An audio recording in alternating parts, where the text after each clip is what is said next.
ito sa ICC naman. Yung isa pang matinding balita ngayon, na ano na uphold na ang jurisdiction ng ICC sa kaso ni Duterte. Basically, teka, panoorin natin. Ito. Team. Oh, parang si Christopher Min to Hanep, ICC judge pala si Christopher Min. Hayop ka, Christopher Min. Di ko alam yan sa'yo. Rina Domingo is at The Hague with tonight's top story. In a landmark ruling delivered on Wednesday, the International Criminal Court Appeals Chamber officially rejected former President Rodrigo Duterte's appeal against the court's jurisdiction. The decision effectively removes the final legal hurdle for the ICC to continue its investigation into alleged crimes against humanity committed during the Philippine War on Drugs. Si Christopher Min talaga. Okay, pasimplihin lang natin kasi itong si Duterte, syempre alam natin yung nangyari sa kanya, nandun siya sa ICC, may kaso sa doon.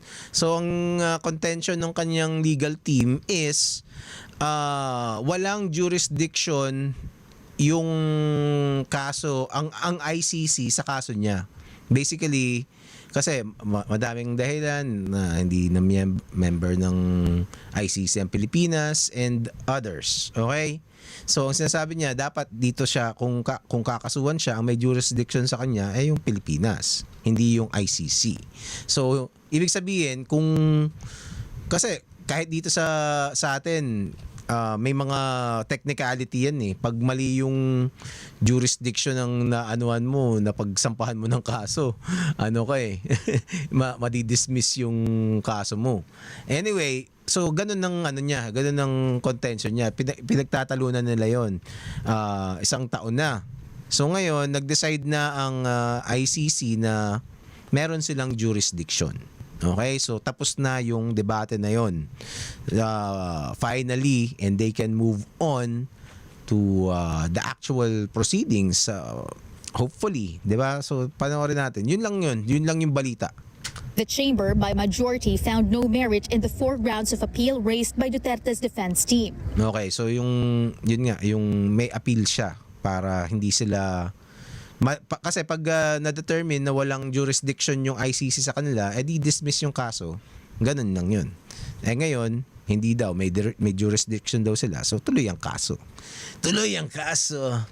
The appeal chamber by majority, as a conclusion, Judge Orquipanise partially dissenting in the second ground. Grabe, mukha tuloy siyang chismosa by default. Sorry sa iyo, Madam Luz Carmen Ibanez. Ganyan ang yung pagmumukha kasi. Has rejected all 4 grounds of appeal. Having rejected the entire appeal, the appeals chamber considers that the defense request for the immediate and unconditional release of Mr. Duterte is moot. Moot, okay. Is moot. Nako, iyak na naman ng mga DDS nito. So, that's another L for the Duterte camp. Pero I think sa sinasabi kasi nung mga tao sa kanila is tanggap na ni Duterte itong itong kanyang fate daw, at least yun ang sinasabi nila, na he's probably not be able to return to the Philippines anymore. And I don't know, who knows, kasi matanda na rin naman talaga si Duterte. Medyo nakikita natin he's not as strong as before. So malalaman natin kung anong, and this just